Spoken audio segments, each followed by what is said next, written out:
It was supposed to be a routine talk show interview until Donald Trump viciously cut off Whoopi Goldberg mid-sentence, unleashed a savage personal attack mocking her appearance and career, and sneered on live television. But in one ice-cold, unforgettable moment, Whoopi stared him down with calm and detonated the ultimate bombshell that rocked the entire studio. She demanded Trump take a DNA test for Barron right there on national TV to finally expose the ugly whispers about Ivanka and his own family. The bright studio lights of The View in New York City were already burning hot as the live audience settled into their seats. Then Donald Trump walked out onto the stage, flashing that big, confident grin of his, waving like he already owned the place. People started cheering and whispering. Some clapped hard. Others leaned forward in their seats. Whoopi Goldberg sat across from him, smiling calmly like the pro she was. She looked relaxed in her chair, but under the table sat a thick folder she'd prepared earlier, full of notes, old quotes, and printed articles no one else had seen yet. She shook Trump's hand firmly and said, "Welcome to the show, Mr. President. Glad you could join us." Her voice stayed warm and professional, but her eyes told a different story. She was ready. For the first 5 minutes, everything went smooth. Trump jumped right in, talking about his wins, the economy, the crowds at his rallies, and how nobody did it better. He leaned back in his chair, gesturing with his hands the way he always does. Whoopi nodded politely, letting him speak. She even threw in a couple of easy follow-ups that made the audience chuckle. It felt like a normal talk show. Light, a little funny, nothing too heavy. People in the crowd started to relax. Then Whoopi shifted in her seat and changed the tone just a little. "You talk a lot about family values and loyalty," she said, still smiling. "But let's be real for a second. A lot of people out there have questions about honesty in your personal life too. Family and truth. How do those actually line up for you?" Trump's smile didn't disappear right away, but his eyebrows pulled together. He gave her a quick side eye. The easy mood in the room tightened just a notch. You could feel it. Whoopi kept her voice steady, like she was just making conversation, but everyone watching knew she had just opened a door most hosts wouldn't touch. That's when it happened. The first spark. A woman in the third row, someone Whoopi had quietly invited as a guest, clapped loudly and shouted, "Yes, let's talk about that." The applause spread for a couple seconds. Trump's head snapped toward her. He pointed his finger straight at the woman, his face hardening. "Hey, don't get ahead of yourself," he said sharply, his voice cutting through the studio. "We're not here for that. Save the drama." The clapping stopped dead. The audience went quiet. A few people shifted uncomfortably in their seats. The co-host glanced nervously between them. Whoopi didn't say anything yet. She just watched Trump, that calm look still on her face. Then Whoopi leaned forward a bit, keeping her voice steady and clear. "Let's talk about real leadership for a second," she said. "You always say you're the guy who gets things done. But a lot of people want to know, how do you take personal responsibility when things go wrong? When your own words or actions hurt people close to you?" She hadn't even finished the full question when Trump's face changed. He cut her off hard, his voice booming through the studio like a hammer. "You know what, Whoopi? You've been doing these talk shows for years, and you still look the same.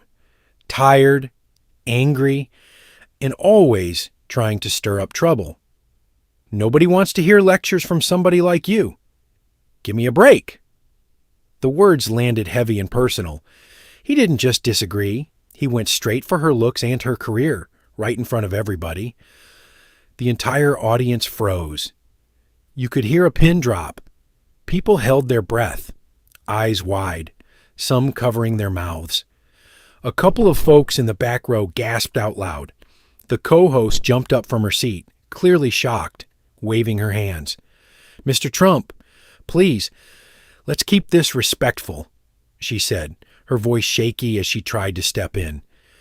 Trump didn't even look at her. He just flicked his hand like he was shooing away a fly. "Sit down, I'm talking here," he snapped. The co-host stopped cold, her face turning red, and slowly sat back down. Whoopi didn't move at first. She just sat there in complete silence for what felt like forever. A full 8 seconds that stretched on and on under those hot studio lights. Her hand gripped the thick folder on her lap so tight her knuckles turned white. Trump leaned back with a smug little smirk, clearly thinking he had just shut her down for good. He even gave a small chuckle, like he'd scored the winning point. The tension in the room was so thick it was hard to breathe. Then, Whoopi slowly reached up, picked up her glasses, and slid them back on with calm, deliberate hands. She lifted her head and looked Donald Trump dead in the eyes. The whole studio waited, hearts pounding. "You just crossed a personal line there," she said, her voice low but sharp enough to cut through the silence. "And we're not letting that slide tonight." The air in the room crackled. Trump's smirk started to slip just a little as he realized she wasn't backing down. Whoopi sat completely still for a moment, letting the heavy silence wrap around the studio. Then she looked Donald Trump straight in the eyes and delivered the line everyone would be talking about for weeks. "If you're so sure about everything in your life," she said, her voice calm and clear, "then why have you never agreed to a DNA test for Barron?" The question landed like a bomb. Trump blinked hard, his mouth opening, but no words coming out at first. Whoopi didn't stop. She leaned in just a little and kept going, still sounding completely in control. "People have been whispering for years about your connection with Ivanka, so let's put all the talk to rest right now. Do the test. Right here. Right now on this stage. Let the whole nation see the truth." The studio exploded with shock. Gasps ripped through the audience. A woman in the second row actually stood up for a second before dropping back into her seat. Several people shouted out loud. Phones started lighting up as people recorded frantically. Trump's face went pale under the bright lights. The confident glow he walked in with was gone. He tried to force a laugh, that familiar smirk, but it looked weak and shaky. When he finally spoke, his voice cracked. "That's ridiculous. Totally ridiculous," he said, but it didn't carry the same power as before. Whoopi reached down and calmly opened her folder. She pulled out a printed sheet and held it up toward the camera. "This is from you, Mr. Trump," she said, her tone steady. "Back in 2016, you tweeted that family is sacred. You wrote that nothing is more important than protecting your family and that you do it better than anyone. Here it is, word for word. So how does that match up with refusing a simple DNA test? If family really is sacred, like you said, prove it tonight." The audience started reacting louder. Murmurs turned into open chatter. Some people nodded. Others looked stunned. A few clapped. Trump's cheeks flushed red with anger. He gripped the arms of his chair so tight his knuckles went white. His eyes narrowed as he stared at the paper in Whoopi's hand. For a few seconds he looked genuinely rattled, like the ground had shifted under him. Then he exploded again, trying to take back control. "You're a nasty, disgusting person, Whoopi," he shouted, pointing his finger across the table. "Bringing my daughter and my son into this trash. You have no shame. Nobody wants to hear this from you. This is why your ratings are in the toilet." His voice got louder, trying to drown her out with another personal attack, hoping to bully his way through the moment. But Whoopi slowly pushed her chair back and rose just a few inches, enough to stand tall without fully leaving her seat. She looked him dead in the eyes, her voice still calm but sharp as a knife. "You can yell as loud as you want," she said slowly, every word cutting through the noise, "but you can't run from DNA." The studio went dead quiet for half a second, then erupted. Half the audience burst into applause. Some people cheered. Others sat frozen in disbelief. The co-host's mouth hung open, completely speechless. Trump's smirk had vanished completely. Then Trump slammed his hand on the table, trying to regain control. "This is nonsense," when he barked, his voice dripping with sarcasm. You're digging up old garbage because you have nothing real to talk about. I built this country, and now you're attacking my family. I'll sue you. I'll sue this network, and I'll sue anyone who keeps pushing these lies. We're done with this topic. Let's move on to real issues like the border and the economy. He tried to laugh it off, waving his hand like the whole thing was ridiculous, but his face was still red, and his eyes were flashing with anger. Whoopi didn't let him shift the conversation. She picked up her folder again and nodded toward the big screen behind them. Before we move on, let's listen to something your own daughter said publicly, she replied calmly. The studio lights dimmed slightly as a clip started playing. Ivanka's voice filled the room. Clear, and from an old interview. My father has always been there for his children. Family comes first, no matter what. The audience murmured as the video played. Whoopi paused it and looked straight at Trump. That was you she was talking about, family first. So why won't you prove it with a simple test? That's when the second big explosion hit. A man in the fourth row, a former staffer who had worked close to the Trump family years ago and had been quietly invited by Whoopi, suddenly stood up. His voice rang out across the studio. I've heard these rumors from inside the circle, he said loud and clear. People who worked directly with the family talked about it. I didn't believe it at first, but the whispers were constant. Mr. Trump, just do the test and shut it down once and for all. The studio went wild. Gasps, shouts, and sudden applause broke out. Phones were up everywhere. Trump lost it. He jumped halfway out of his chair and pointed aggressively at the man. You, sit down right now, he yelled, his voice booming. You're a liar. I don't even know who you are. This is a setup. Fake news all over again. His face was twisted with rage, and he kept jabbing his finger toward the witness like he wanted to charge over there. Whoopi stepped in firmly, her voice cutting through the chaos without getting loud. Mr. Trump, stop threatening the man and answer the question instead. The American people deserve straight answers, not more yelling and threats. She stared him down, steady as ever. The co-host looked completely overwhelmed, frozen in her seat. Trump was breathing heavy now. He pushed his chair back hard like he was about to storm off the stage.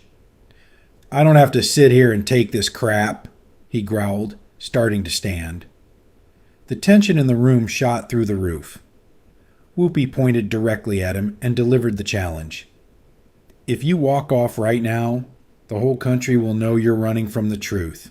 Sit down and face it, or leave and let everyone see. Trump froze mid-motion, one hand still gripping the chair.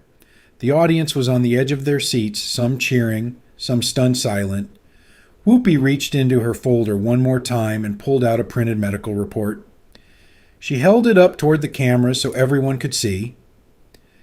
This is a public health summary about Barron from a few years ago, she said calmly.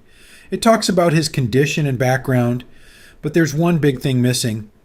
Any mention of a father-son DNA confirmation. Why is that, Mr. Trump? If everything is above board like you claim, why does this official report completely skip the DNA link between you and your son? The studio fell into a stunned hush. People were leaning forward, eyes locked on the papers in her hand. Trump stared at the document, his jaw tight. Before he could answer, he snapped. This time the insult came out even uglier. You're a bitter, washed-up liar, Whoopi, he shouted, his face twisted with rage. You've always hated successful people. You're jealous, ugly inside and out. And now you're making up disgusting lies about my family because your career is dead. Nobody believes a word from a has-been like you. The words were brutal, but Whoopi didn't flinch. She leaned forward, looked him straight in the eyes, and fired back with a long, sharp question that cut through everything.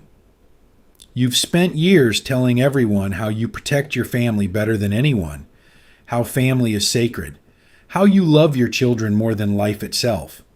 You tweeted it. You said it in interviews. You repeated it at every rally. Yet here we are. You refuse a DNA test for Barron. You dodge every direct question about it, and your own public records don't even confirm the connection. So tell me, Mr. Trump, how do all those proud family speeches match up with this refusal? Why is it so hard to prove something you say is obvious?